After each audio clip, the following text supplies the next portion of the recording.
I don't care if you've been fighting with Waffle House employees all night. If you up, smash that like button. Welcome to Black and the Black Times Infinity. I'm your host, Cthulhu's Prodigy, coming to you live and direct from the Beasta. Smoke me out, fam, with the dankest of the dank. On my left, your boy Blue. Bullet bourbon. I drink it, and they're not paying me for it. on my far right. On my far right, engineering on the 1 to 2, still feel out on 3 to 4. Chronos. It's dry January. I'm going back to keto. Be a new man this year, I guess. Let's do this thing. And here we go. Old Ninja. He can do his intro, I guess, now. He came in just in time. Last but not least, right on time, but still fucking late. The oldest ninja in the world, Old Ninja. We started already? Why'd y'all tell somebody? None of y'all told my nurses or nothing. Oh, I'm old. This old motherfucker. Yeah, I got my old nurses and stuff. Hey, put that back. You trying to steal money out of your wallet? Maybe.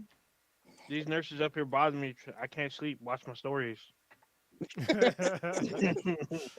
it. All right, we back up in this motherfucker. Kronos, what you got for some statistical analysis?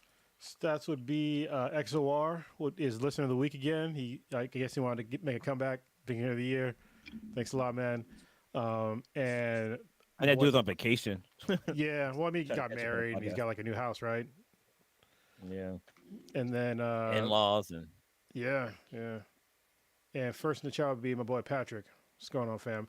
Nice. Real quick, Patrick, I saw you tagged me in a post on Facebook about an interesting topic, which that'd be really good for like either this or balance exchange about just like financing money and debt and stuff like that. And you brought up a point that people weren't thinking about before. Some people, I don't know, when you have to go into debt at some point to like get credit, and it sucks, yes, but there's other times where it actually makes sense to take on some debt if you have like super low, interest or 0% APR. Then it's like, what's the risk there, I guess. But I guess getting to that point is the issue. But that's a whole podcast. It sure is. Oh, yep, been there, done that. I'd do a secure loan to myself before just to rebuild my credit because I fucked my shit up. Apparently, if you pay off all your debt, it's really bad. It's really bad. Dumb. You know what's fucked up? It was, I want to say 1990 that credit scores came out. It wasn't like, it's not this ancient thing. No, it's not like something that whatever. It's fairly fucking recent in our lifetime that they had credit scores. I don't think it was in the 90s. I think it's like kind of more recent, a little older than that. But yeah, it's maybe late 80s. Yeah, it's definitely a thing that was used to like really fuck people over with, getting access to money. I'm looking right now. Something is wrong with my feed, but we're still recording. Okay. Yeah, it's been. Let us know if something changed. There's a problem with the network for some reason. Yeah, a little copy for me for a second there. Dropped us completely. We're not live. No, we're not live, but it's yeah. There we go. I think we're back now. Yeah, it's just like tripping. Uh-oh. Okay. Don't worry, we could definitely monitor it. Yeah, as long as we can hear each other, it's fine. Okay. Yeah. Old Ninja, who you pouring it out and for whom? Where am I? This week we're gonna pour out some Slits, my liquor out this week. We're gonna start off with let me see this here. Anita Pointer, the sometimes lead singer of the powerhouse sister group from Oakland, the Pointer Sisters. The sisters themselves, they provided the Neutron Dance, the soundtrack to the hit Beverly Hills Cop film. The Grammy-winning sister not only sung pop music but gospel and country, which they won a Grammy in 1975. The Pointer Sisters became the very first black female group to perform at the Grand Ole Opry. I believe it's Opry. Is it Opry? There's no A. So, yeah, but it's a famous thing, Opry. Yeah, it is a famous thing that I knew about. It's famous in Nashville, but they're the first ones to be there in 1975. The Pointer Sisters were definitely one of the sounds of the 80s, as the saying goes, and the albums go. Anita Pointer did a collaboration with the country music star Earl Thomas Conley for the song itself gained much success, which helped her launch her solo album career, which it reached in the Billboard Top 100. She died at her home due to cancer at the age of 74. Next up, we have Gangster Boo, Yeah. born Lola Michelle. She was part of the Raku 36 Mafia. Uh, Her stardom started in the 90s when she linked up with Juicy J, Lord Infamous, Crunchy Black, Kusa Nigga, Kusa Nika, and more. She was the only Bro, if you female was white, you rapper would of have Three canceled right there.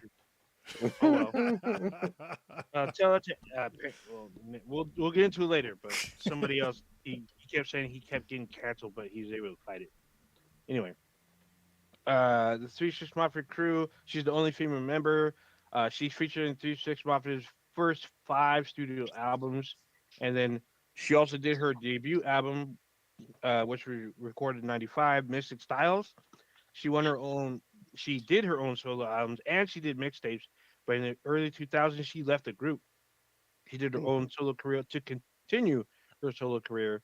She would go on to work with Gucci Mane, Lil Jon, Outkast, E40, Ti, and the Game, and more. Her death is being investigated due to the possible involvement of narcotics in her death. She was 43. Young, super young. Yeah, she was on the Uh, latest Run the Jewels album. She was she had some really good bars on there. She did the hook for one of the songs. Wow. Yeah, Next up, we have Ken Block.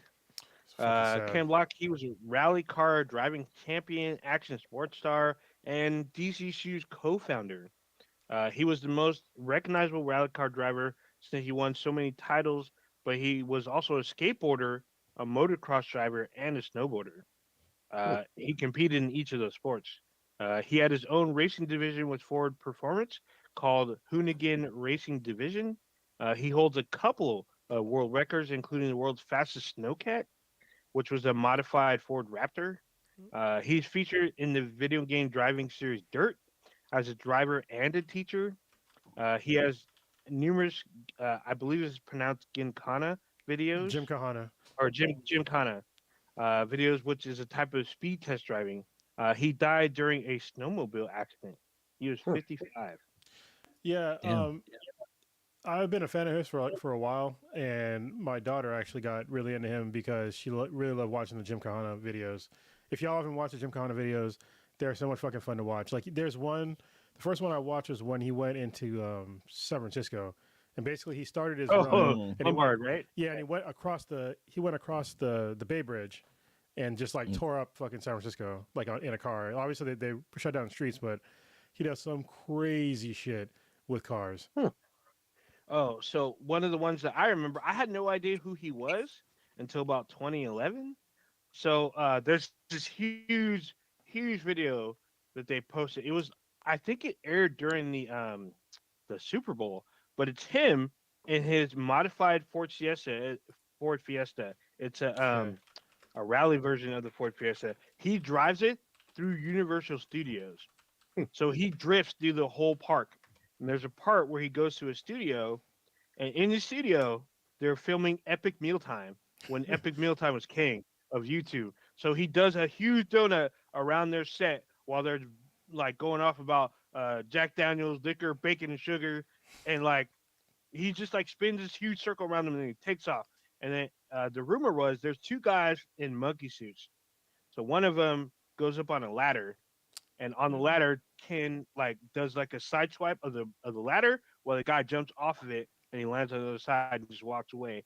The rumor was that those guys were the Jackass guys. I don't know if they were or not, but it makes sense because they're kind of stunt guys too. But it was a really sick ass video. It's about 10 minutes long. You can watch it on YouTube. Yeah, I It's think fucking awesome. I think it might have been Steve-O because he wanted to do a backflip instead of just jumping off of it, and then he was like, "Oh, it's too Oh tall. yeah, It was like too high to do a backflip off of it." it's pretty fucking high because like he's taller than the car, and then he stands upright on top of the fucking the ladder, and when he hits the ladder, when they do because they do each of his stunts in slow mo, you can see his GoPros because his car's lined with GoPros all around. One of the GoPros breaks right off when he goes right through, and he keeps going, just keeps Yeah. going right through. It's pretty fucking awesome. It was pretty fucking badass fucking stunt. It's pretty awesome. And It's about 10 minutes long. You can watch it on YouTube. Yeah, his cars in general are also like super epic because he breaks down like how his cars are modified. Like he had this badass the Unicorn. It was a Ford Mustang, but it was all wheel drive, and I think it had like a Japanese Oh motor in it, if shit! I remember correctly. But it was like 1,000 some horsepower. It was like this insane car, and then he had like another one that was like a Ford truck that was badass that he drove through China, and he'd like hooned it up in fucking China on a Gymkhana. It was just he does some crazy stuff with his cars. Oh, and he had like this crazy like prototype Audi like e-tron car. And it was crazy. Like he's drifting, but there's like no loud noises. So you just hear the tires and like a little bit of whine from the motor, but it was like super quiet. Yeah. Oh, was that the e car? Because he was doing a rally in like a all electric vehicle pretty recently. Yeah, there's a couple of them now. Like they call them e-trons from Audi. I'm pretty sure he Oh called yeah, e-tron yeah, that's Audi. right. They do call them e Yeah. Oh, so I'm looking at the Mustang. It's like a modified fastback. Yeah, Hmm. it's bad. Like This thing's the way it fucking looks is sick badass. looking. Yeah. It has no hood. It's just that's fucking awesome. But yeah, that's how I first knew about him when Epic Mealtime was fucking huge and Homeboy just drifted through all of Universal Studios at like lightning Oh, speed. fuck. It's fucking ridiculous. But yeah. R.I.P. to him. The way did you hear about the way he died? It's actually pretty messed up. Yeah, Well, Kind of. yeah. So he was on a snowmobile and like he lost his footing or whatnot. So basically the snowmobile went out from under him, flipped over him, and landed on top of him. shit. Basically crushed him. He was pronounced dead at the scene. Fuck. So Th- Not to change the subject, but what wasn't it was it a snow plow or a snow machine with Jeremy Renner that almost killed him? No, he has no, it was a snowmobile. A Yeah. snowmobile. Snowmobile. Okay. he No, actually Jerry Reynolds was a snowplow. yeah. His was a plow. Okay. We'll Plow. Yeah. get to him in a minute. I still got a couple. I got a couple more real Well, quick. hold on. Yeah. With his It was a snow cat. what's messed up He has a about modified. Correct. the Kim Block death, what's messed up is that he actually his last video on Instagram was him going outside and everything's snowing and he's like somewhere underneath there is my Can-Am like whatever. It was like the thing that he died on. And that's what he took out. It was like he took a video of it. damn. Like, what the fuck's wrong with my video? Well, that's kind of similar to what happened to Jeremy Renner too, because his last video on his Instagram was him like driving around in his snow cat, like clearing out the snow. And then I think like a little bit later is when he had the accident. And Jeremy Renner is still alive. Yeah, he's still alive. He's still Renner alive. is alive. We'll get to him in a second. In very bad shape. Yeah. So next up we have Barbara Walters, known as either a hard-hitting journalist or a mean girl Welcome with to an Ivy 2020. League stature. She appeared on the Today Show, or I'm sorry, Today, not the Today Show. She appeared on Today, 2020, ABC Evening News, and The View. She has a star on the Hollywood Walk of Fame. She has interviewed every sitting president and the first lady during her career as a journalist. She's well known for having sit-down interviews with world leaders and influential celebrities. Her most watched interview was the Monica Lewinsky interview, which I is can kind see of, that. Because she was kind of she was not nice to her. I guess. Barbara Walters created, produced, and co-hosted the ABC daytime talk show The View. She reappeared on the program from 1997 until she retired in 2014. She died at her home at the age of 93. Hmm. 93. And then last we have, I believe it's pronounced Pele. I can't speak Portuguese, so I believe it's pronounced Pele. Could we put Pele? It's Pele. Pele, Or Pele, Brazilian- Pele. Is Pele? So his birth name is Edison Arantes do Nascimento. That's his birth name. Dude, I But think his your cat in the nickname background is is floating. What? Fucking magical words you just said there. Yeah, my Patronus. But that's his birth name. His nickname is Pele. He was a professional Brazilian soccer player or footballer for people outside the U.S. and our Brazilian friends who listen to us. We know It's called football, not football. Yeah. Foot. It's called football. Well, if you're English, they call it football. It's He's football regarded Americano. as one of the greatest players of all time and labeled the greatest by FIFA. In 1999, he was named Athlete of the Century by the International Olympic Committee. He has 1,279 goals in 1,363 games. So he averages Wow. at least one goal per game. Damn. He has a Guinness World Record of scoring the most goals per match. In his country of Brazil, he is a superstar and a national icon. He's appeared in movies and commercials. In fact, there's a movie called fuck, I lost the movie. It's called Escape to Victory. It's a World War II movie with him as a soccer allied prisoner, which also stars Michael Caine and Sylvester Stallone. Hmm. This movie came out in 1981. Uh, Pretty weird, like to see. I guess Michael Caine and Sylvester Stallone as soccer players in prison during World War II. But most of the players in football, or AKA the soccer world, see him as a god. They don't even see him as a player. Uh, Due to his ability to play every position on the field with amazing athleticism. He died due to multiple organ failure and from complications from colon cancer. Mhm. He was 82. So Can you? those, I thought the big stat for him that I saw was one. He was a big part of them winning 3 World Cups, right? yes, I guess he's the one that he's won the most World Cups of any player apparently. So Impressive. yeah, he has so many accolades. It's like too many to list. It'd be like literally a whole podcast. So he's been knighted. He's been on TV. He's had political positions. He's done it all, literally. Wait, they knight folks? I thought they only knighted the folks that were like British He's or been knighted. US. He's been knighted by Queen Elizabeth II. I can Oh, give you where's the yeah, exact date? that's fine. Okay. Yeah, he's been knighted by Queen Elizabeth II at Buckingham Palace Damn. uh, in 1997. Shit. Okay. So I wonder if the queen is a royal queen of spades. I mean, She's the queen of the spades. maybe it was a cuckold variety, but Oh, not man, publicly. I love it. I love That's how she lived so long. Damn. Gotta have eggplants. Good for you, man. Right? Vitamin D. Yeah. All right. Any others? No, that was it. That was the last one. Did we want to circle back really quickly? Because obviously we alluded to it. Oh, Jeremy Renner. Jeremy Yeah, Renner, yeah. yeah. So Yeah, I what wish was Stitch it? was on here because he's a fan of Jeremy. I mean, Well, what's even more ironic is that this happened where Stitch was recently. oh Stitch yeah. was recently there. This happened in Reno, Nevada, and Stitch was in Tahoe No, for like a week. I thought it happened in Tahoe. No, it Yeah, happened that's pretty apparently. close. They're literally like 20, 30 minutes away from each other. But apparently he has a Say he was up residence. in Tahoe. Let me see. Yeah, it says happened in Reno, Nevada. Apparently he has a property there, and because of all the rain, which produced snow at that altitude, he brought his snowplow out to plow out his front yard, and there was some kind of accident to where he was broken, and he needed multiple surgeries on the same day just to save his life.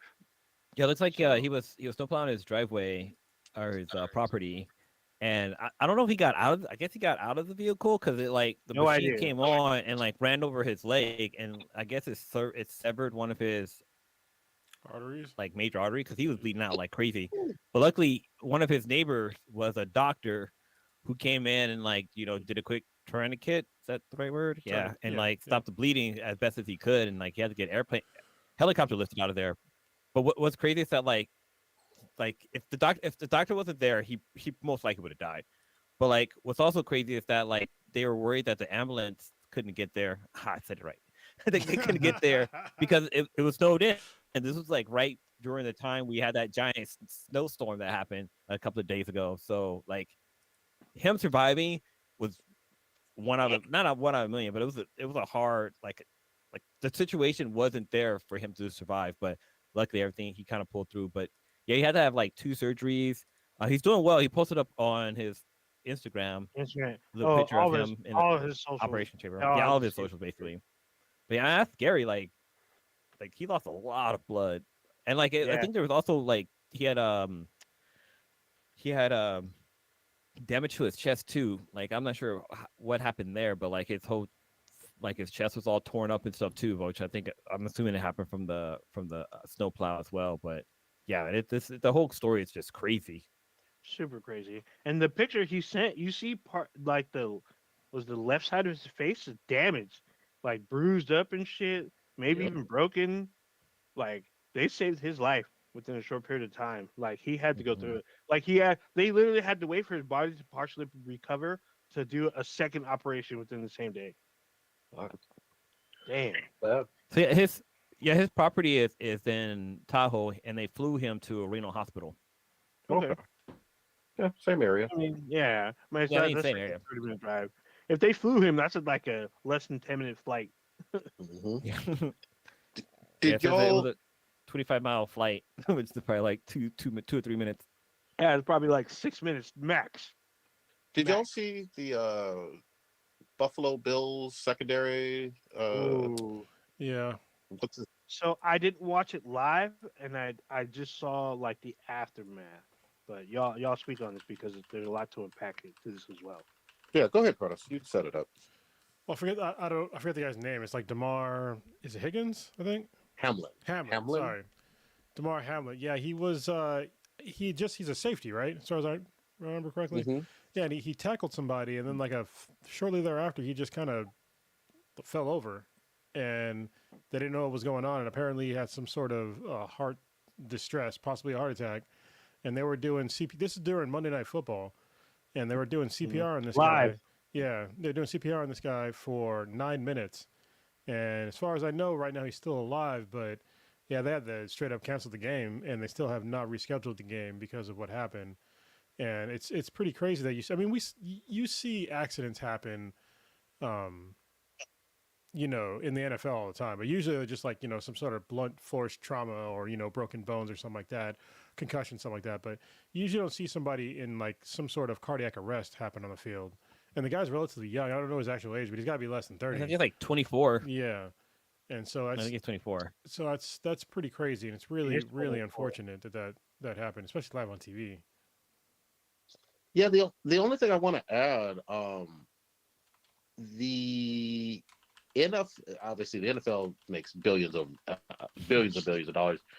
Um, it was very debatable initially whether or not they were going to continue the game, and the players and the coaches, I think it was the Bengals and the Bills, uh, were very forceful in saying no. We don't know if this person literally is going to be dead tonight.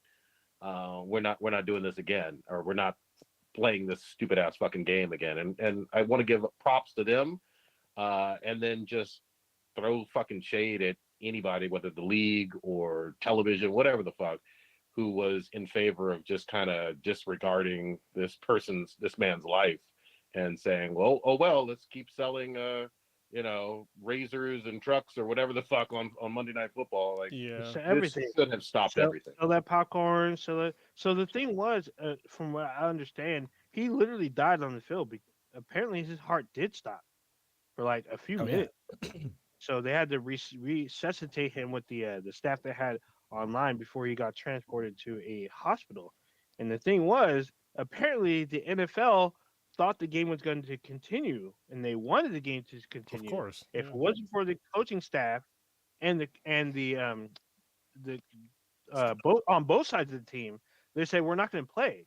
Like Yeah. this man could have died. He was literally dead for a few minutes. We almost lost a player, and he wants to keep playing. Like if we keep playing, this could happen to someone else potentially. So This is the we're gonna first not time. play, and we're not gonna pretend like because if that young man had died that night, that would have affected the whole morale of the team and the game. So instead of just putting everyone through that, they're just like, we're not going to play. We're going to postpone the game. But you have all these good old boys that are saying, oh, no, just get back out there. The rest of the team ain't hurt.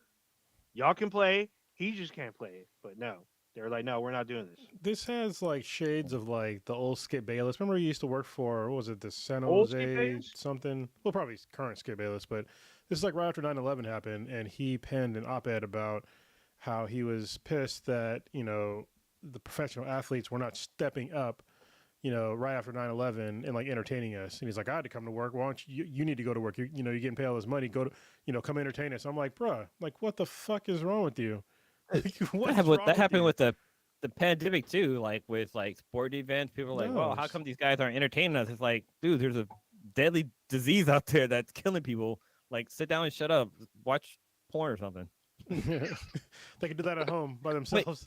Yeah, There was by some fun on yourself. that too. That shit was hilarious. I'm just saying. Yeah. So Skip Bayless is like the spearhead of what not to do right now because he caught a lot of heat from a tweet that he posted during the game.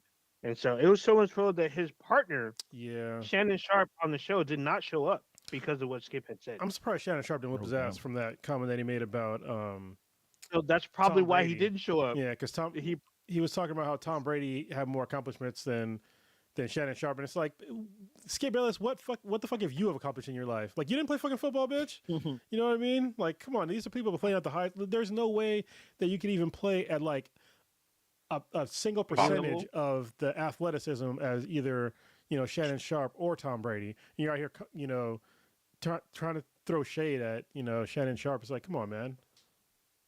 And meanwhile, I mean, just for those who don't know, Shannon Sharp was one of the greatest tight ends we've ever seen in the history of the NFL. Like 3-time Super Bowl champion, I believe, Hall of Famer already. Like, and the guy is 50-something years old and still jacked as fuck. It's fucking so jacked. I'm like, dude. I mean, I know you guys know I'm the NFL fucking guru on this podcast, but this is the first time this has happened, right? Where a player had a cardiac arrest or had like a heart attack on the field. So I heard that's a great question, Blue. And for most people, it is because in our lifetime, most of our lifetime, besides Old Ninja, it hasn't happened. But in the 70s, supposedly it did happen at the end of the fourth quarter of some game. Obviously, it's a different game now. But whenever you're talking about near death or basically dying and getting resuscitated back to life on the field, that's fairly rare for this sport, even though it's a very violent sport. There's injuries all the time. Obviously there's been a couple times, and Kronos, you're gonna have to correct me. For boxing, it's happened a couple times in the last 40. Yeah, it's happened a bunch of times. Yeah, boxing. So it's more prevalent in boxing. I know that. I heard that like in boxing, what happens is basically the person gets punched in the chest at a perfect timing where the heart's like at a certain beat of rhythm. And basically it causes the heart like not to skip a beat, but like it basically stops the heart. Like you punch a person so hard that their heart just stops. And that's what caused them to have like the cardiac arrest.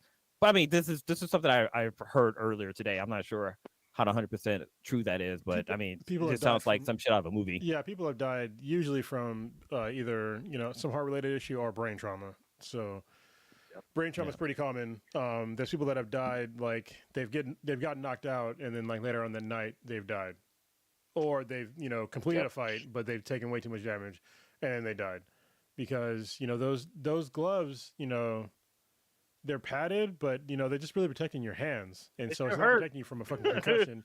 Like your brain is still getting sloshed around. So that's why I think. Well, the other thing that. Go ahead. No, good. Well, I'm just saying, like that's why I was going to say the other thing that's. And then there was like this one guy with it. Wait, sorry. Sorry. Go ahead. Go ahead, man. Sorry. I was just going to say. But then there's a defibrillator out there that just. Wait, sorry. Go ahead, man. Yeah, we're all off base, man. My bad. I haven't been on for a couple weeks. I was just going to say the swelling on the brain too. Yeah. There's swelling, like the swelling not stopping is hard. Go ahead. Yeah.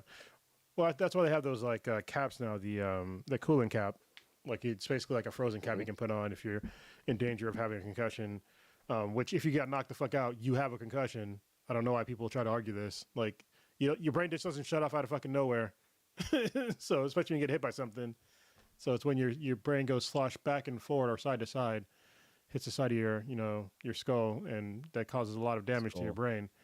And people, when they see those things happen, they're like, "Oh no, it's okay." It's like, no, I mean that's a concussion on some level if you get fucking knocked out.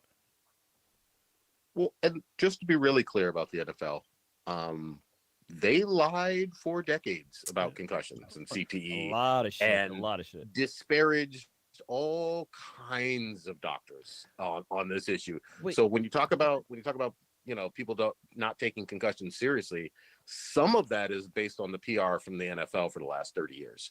It really is. Raji, I can't remember where I saw this, but I'm not sure if you shared this, but there was something that I saw recently that said like the NFL basically, so what is it for concussions? Like, I'm trying to think how it goes. So basically, the NFL said that like black folks they can't get paid money for getting concussions because they didn't have the intelligence. Like so, Yeah. apparently, when you have head trauma, like you're supposed to like lose some of like your intelligence, whatever. But like the NFL was like, well, black people they're not smart enough to like benefit from getting a concussion or like it. The NFL was paying people for getting concussions, and they felt like black people didn't deserve more money because they felt that they were less intelligent. Yeah, I mean, That's how it goes, right? you're pretty much right, Blue. Yeah, you guys can look it up for yourselves, but basically the NFL said, which is a league of about roughly 72% black. Black folks just aren't intelligent on their own to warrant them getting the buyouts from CTEs and concussions because their test scores aren't good enough already, and it's just big dumb black athletes any fucking way. And it was, I mean, they put it in statements and literature, you can see it. It wasn't one of those things where it's just big dumb athletes, period. It was anti-black athletes being smart enough. So I mean, it's very blatant with the NFL in terms of their stance on a lot of things. I just read the most disturbing thing just now. So I looked up the only person to ever die in the NFL, and this is a fucked up story. All right, so apparently the guy's name was Chuck Hughes, and he played. Where did he play for? Shit. Doesn't say which team. Oh, he was for the Philadelphia Eagles, I believe. And he suffered an injury in August of 1971 in a preseason game against the Buffalo Bills, which led him to collapsing in the locker room. He was hospitalized, but doctors were unable to diagnose what was wrong. They suspected a spleen injury. He was released despite never fully recovering. Hughes would suffer what he believed was going to be acid reflux and other maladies the remaining 2 months of his life. He insisted on continuing to play, and he did. And he said it wasn't that bad, the pain. And so in October 24th, 1971, the Lions hosted Chicago Bears. I guess he played for the Lions or the Bears. It doesn't really say here. But late in the fourth quarter, with the Detroit trailing, let's see, they were going into Chicago. That doesn't matter. Into the game, he entered the game as an injury replacement. Caught a pass from the quarterback, and 3 plays later, he threw a pass to a tight end and dropped near the end zone. Hughes was a decoy in the play and began running back to the huddle. And suddenly he dropped to the turf, clutching his chest around the 20-yard line. Hughes collapsed near the linebacker Dick Butkus and saw him to begin convulse violently on the field. Butkus, asked for assistance, and he just fucking died on the field. And it ended up being that he had some crazy heart problems. Yeah, his postmortem is that he had suffered from undiagnosed advanced arteriosclerosis of one artery, 75% blocked. And that was the direct cause to coronary thrombosis. Like, how the fuck did you miss that? And he had a myocardial infraction that cut off the blood flow to his heart. They missed all that shit when he went to the hospital. All that shit. Yeah, they didn't give a fuck. They didn't give a single fuck. But and they said it was a spleen injury. I don't know where the fuck your spleen is. Yeah, but holy shit! The widow filed a $21.5 million malpractice lawsuit against Henry Ford Hospital, the hospital that didn't diagnose him after the Bills game, and they settled in October of 1974 for an undisclosed amount, which is probably around that amount. $21.5 million in 1974 is basically a goddamn $1 billion today. That's a lot of money. I was gonna say that's a lot of fucking money for back then. Yeah, like even $1 million back then was a lot. But you know what? Good for her though, in terms of like, if that's your loved one and you know that they could have gotten quality care and lived a much longer life, fuck those people. Yeah, pay that money. So yeah, it's all bad. One interesting thing I learned like probably pretty recently is that a heart defibrillator, like in the movies, they make it seem like the heart defibrillator basically starts the heart back up. But no, it does not do that. It basically just gets the heart back into rhythm. Mm-hmm. So when you're fun fact for everybody out there. AFib, right? I think it's atrial fibrillation, something like that. Yeah. Yeah, them paddles. Are you, just to make sure I'm on the same page, you're talking about the paddles? Yeah, the one they like clear. Yeah. Yeah, it's just basically get your heart back into rhythm because it's offbeat. There you go. They should just play some Dre. The Yeah, heartbeat racing again. that shit's scary too, because Kay, she gets. I mean, she's obviously, I've talked about it before. She's had 3 open heart surgeries, and so we have to always monitor her heart. And she recently had to get like an implant, like not a breast implant, but something in her body to like monitor her heart constantly now because she already had to have her valve fixed like later on in life, like we've been together. They had to go through and do I forget the name of it. It's called basically like they burn nerves to make it get back into normal rhythm. And recently, it's been kind of acting up again, and it's you have to wear like this really intrusive like patch on your body, like on your chest that falls off within like a week, and it's like super annoying. Or get like an implant that constantly monitors your heart and to see what's going on. But yeah, it's pretty crazy. I had to learn so much shit about the cardiovascular system when we got together. So a friend of mine, he's actually a friend of he's the younger brother of a friend of me and poor homie Quan. They have a rare heart defect. It's a genetic thing. Like only the men in the family have gotten it. 3 of the male members have died from it. So the youngest male, they put in this like it's like a the way I can describe it. It's a portable defibrillator Mm. inside on the heart. So if his heart Yeah, stopped, it's supposed to explode to start the heart again. So he has it, but it's like a one time thing. It has to be replaced every like 10 years or something. So, but he has to live with that the rest of his life. Like he has to go in regularly to get it replaced so it pops off if his heart stops. It's super weird. Oh, there you go. So I looked up But on oh shit, my phone's on. I looked up on online to see like what $21 million equivalent to now, and it's like getting $129 million, 127 million if I round up. But like, dude, that's a That's still a lot of money. Either way, yeah. I'll take $21 million right fucking I now. mean, Give me There you what? go. that's a high price to pay though. Losing somebody. True. Losing Hmm. somebody, yeah. that is very true. But Also, I the mean, lotto if right you're now is just almost giving, $1 billion. if you're just giving it Saying. away, Yeah. just saying. If you're giving it Oh away, shit, am I I'll frozen? take it. What when we gonna give some props to the new queen? Well, Who's did we lose Blue? He's We lose Blue? fixing Are we his good? I'm camera. still here. My camera Okay. issue. Yeah. The new queen